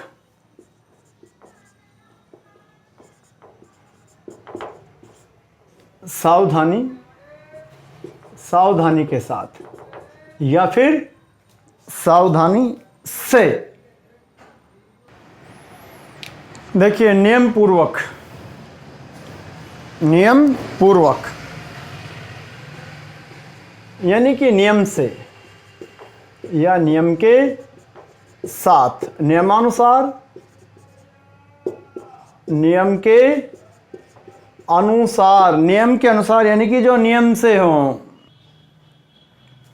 निर्देशानुसार, निर्देश के अनुसार।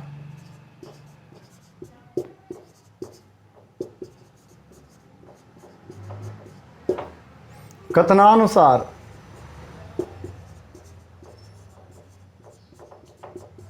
कथन के अनुसार। कुशलता पूर्वक मतलब कि कुशलता से।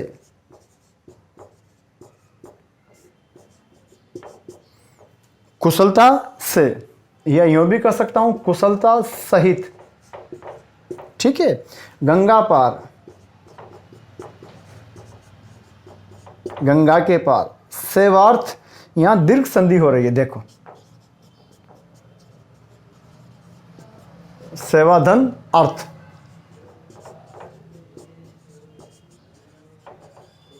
तो सेवा के अर्थ, यहां अर्थ का तात्पर्य किससे लोगे?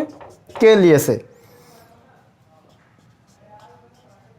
ज्ञानार्थ, ज्ञान धन अर्थ। ज्ञानार्थ यानी कि ज्ञान के अर्थ। तो ज्ञान के अर्थ का मतलब क्या? ज्ञान के लिए। ज्ञान के अर्थ मतलब ज्ञान के लिए। नित्य प्रति, अब देखो इसके अंतर्गत ये ऐसा शब्द है कि इसके अंतर्गत पीछे उपसर्ग का प्रयोग हो रहा है, प्रति लग रहा है। और प्रति हम जानते हैं एक उपसर्ग है, तो पीछे लगा हुआ है, तो हम यहां पर उसको रहने देंगे। नित्य ही, नित्य ही, जो नित्य हो, प्रति को उल्लेख नहीं करेंगे। लाभार्थ, लाभ के अर्थ यानी कि लाभ के अर्थ का मतलब हो गया के लिए, लाभ के लिए। लोभार्थ, लोभ के अर्थ, या डायरेक्ट भी लिखूं तो लोभ के लिए। दोनों में दीर्घ संधि हो रही है। लाभ धन अर्थ और लोभ धन अर्थ। दर्शनार्थ,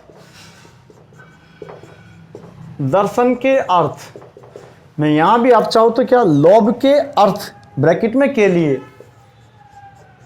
चूंकि दर्शन के अर्थ या दर्शन के लिए। दिन भर यानी पूरे दिन, वो दिन भर पढ़ता रहा यानी कि पूरे दिन पढ़ता रहा। विवाहोपरांत गुण संधि हो रही है, तो विवाह, विवाह के उपरांत। मृत्युपरांत, मृत्यु के उपरांत, मृत्यु के उपरांत। अब जरा एक चीज आप समझना, मैं थोड़ा हटाता हूं, ये तो आपने नोट कर ही लिए होंगे, इनको हटाकर यहां मैं कुछ व्याख्या करूंगा। देखो, दीर्घ संधि, लाभ धन अर्थ और लोभ धन अर्थ। यहां है बच्चों और बच्चियों विवाह धन उपरांत, और यहां है मृत्यु धन उपरांत। अब समझ गए होंगे कि यहां बड़ेऊ की मात्रा क्यों आई। पत्र पत्रिकाओं में, मैगजीन्स में, पाठ्य पुस्तकों में जनरली जो आप मृत्युपरांत ये पढ़ते हो, ये शब्द वर्तनी की दृष्टि से अशुद्ध है। ये अशुद्ध क्यों है? चूंकि मृत्यु में छोटे ऊ की मात्रा आती है, लेकिन जो ही पीछे उपरांत का ऊ मिलता है तो छोटा ऊ और छोटा ऊ मिलकर के दीर्घ में चला जाता है, दीर्घ संधि के अनुसार। इसलिए मृत्युपरांत शब्द शुद्ध कौन सा होगा? ये वाला, मृत्यु के उपरांत। ये मृत्युपरांत आप जो पढ़ते आ रहे हो, दैट इज इनकरेक्ट। ध्यान रखना साहब इसका। तो ये जितने भी शब्द मैंने लिखा है, इनके अंतर्गत पीछे वाला पद या तो अव्यय था और या उपसर्ग था। मैंने बहुत अच्छे से इनकी व्याख्या करने की प्रयास किया है, आप लोगों ने देखा।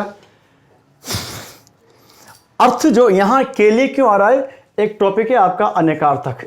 इस अर्थ के दो तीन मतलब होते हैं। अर्थ का मतलब धन भी होता है, अर्थ का मतलब भाव यानी कि आशय ये भी होता है, अर्थ का मतलब प्रयोजन यानी कि के लिए, उद्देश्य के लिए भी प्रयोग करते हैं। जैसे भारत की अर्थव्यवस्था पटरी पर आ रही है, इस बात का अर्थ क्या है? सुनो सुनो, भारत की अर्थव्यवस्था यानी कि धन, इस बात का अर्थ क्या है? तो भाव। और जब आपने कहा दर्शनार्थ, दर्शन के अर्थ यानी कि दर्शन के लिए, तो वहां पर के लिए वाला अर्थ है।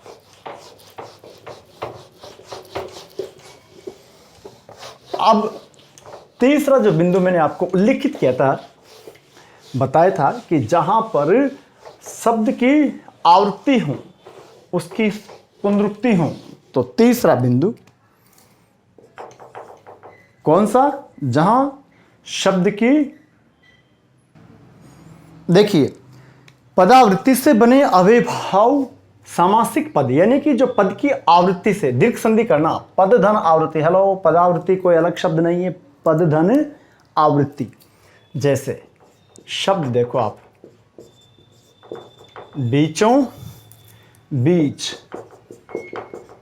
रातों रात, बातों बात, कानों कान, हाथों हाथ, भागम, लिखिए भागम भाग, भागम भाग, तना तनी, तना तनी, टालम टॉल, टाल मटोल। ठीक है, खासम खास,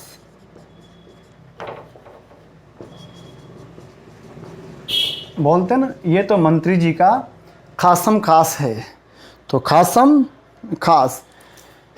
देखो, बीचों बीच, अगर पहले तो इसको मैं तोड़ूं तो ये किस प्रकार से टूट रहा है? बीच और बीच, इन दोनों शब्दों को एक साथ जोड़ेंगे तो हमारे पास नया शब्द बनेगा, और वो नया शब्द होगा कौन सा जी?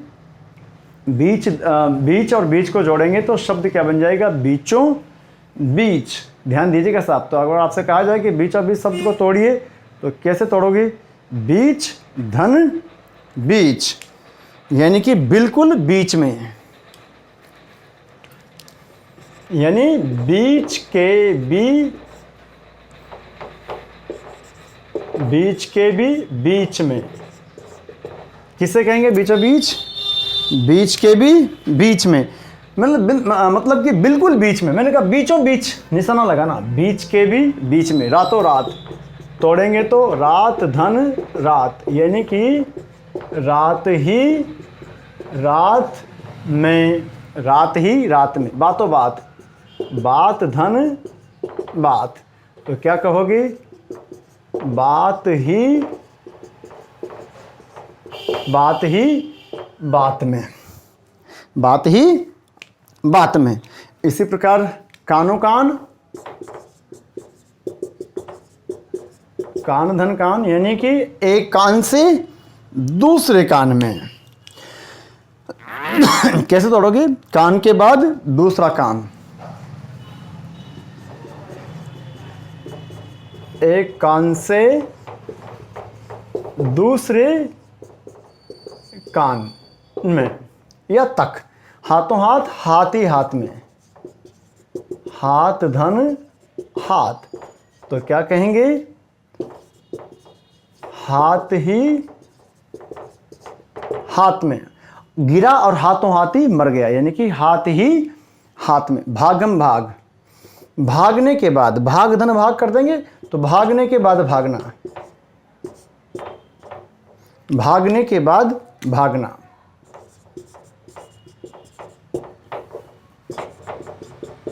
देखो, उनका मायना समझने की कोशिश करना। चारों ओर भागम भाग मची हुई, भागने के बाद भागना। एक भाग रहा है, दूसरा भाग रहा है, फिर और उसके पीछे भाग रहे हैं, तो भागम भाग, भागने के बाद भागना। तना तनी, खूब सुना होगा आपने, तनने के बाद तना, तना तनी चल रही है आजकल बॉर्डर पर। तनने के बाद तन्ना, एक तन गया तो दूसरा भी तन गया, तो तनने के बाद तन्ना। ठीक है, इसी प्रकार टालम टोल, टालने के बाद टालना, फिर टाल दिया, फिर टाल दिया। टालने के बाद टालना। टालम टोल की नीति पर काम कर रही है सरकार, यानी कि टाल दिया फिर टाल दिया। खासम खास, खास में भी खास,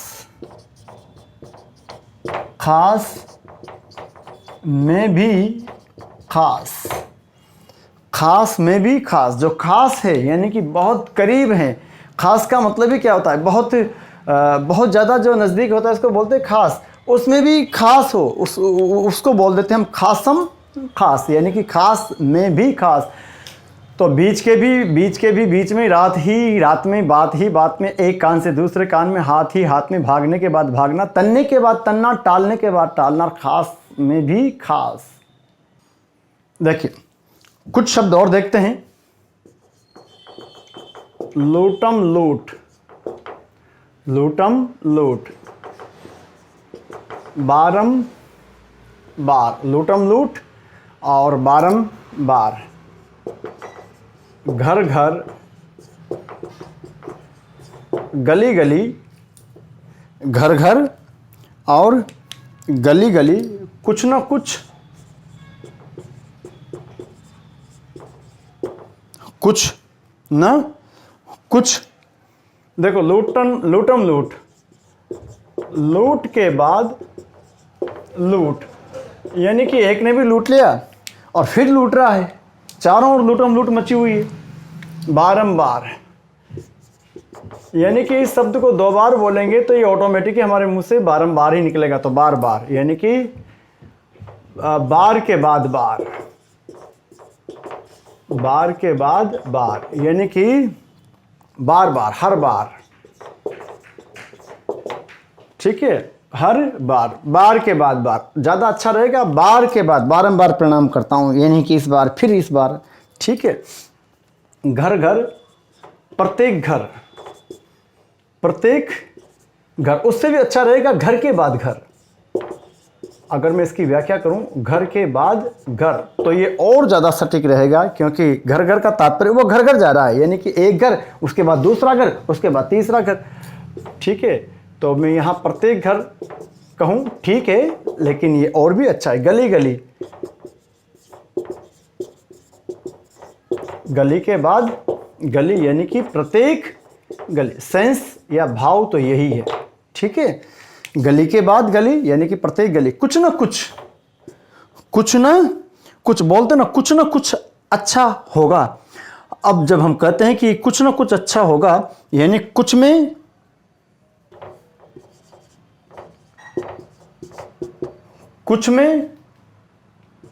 से कुछ, कुछ में से कुछ, या कुछ में कुछ, कुछ है ना उसमें से कुछ, कुछ न कुछ, यानी कि जो कुछ भी है उसमें से थोड़ा सा, कुछ न कुछ। जब हम कहते हैं तो उसका तात्पर्य यही होता है।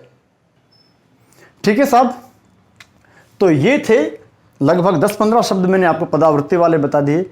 आज मैंने आपको अव्ययभाव समास के लगभग आपके सारे मिलाकर के 80-90 उदाहरण करीब बता दिए।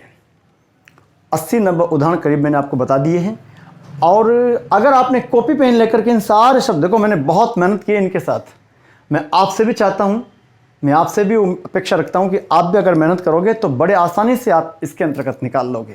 और ऐसे बहुत सारे शब्द हैं इसके अंतर्गत जहां पर वहां भी, उस पर भी मैं थोड़ी टिप्पणी करना चाहूँगा, जहां पर कुछ लोग अलग समास मानते हैं, जैसे प्रतिध्वनि है, प्रतिक्रिया है, प्रतियोगिता है। यहाँ पर कुछ विद्वानों का मत है कि चूँकि ये अव्यय नहीं रह जाते, प्रतिक्रियाएँ बन जाती है, प्रतिध्वनियाँ बन जाती है, तो वो यहाँ पर अव्ययभाव समास नहीं मानते। लेकिन मैं आपको बोलता हूँ 90%, कितना, 90% इनके अंतर्गत हम अव्ययभाव समास ही मानेंगे।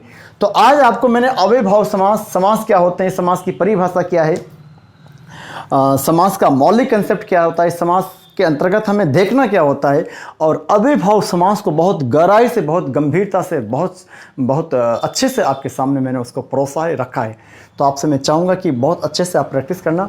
मैं तुरंत आपके लिए अगला व्याख्यान लेकर आ रहा हूँ, जिसके अंतर्गत मैं पूरा तत्पुरुष समास को बताऊँगा, और उसके बाद फिर जो भी आगे की समास की प्रक्रिया होगी। ठीक है साहब, बहुत बहुत धन्यवाद, थैंक यू।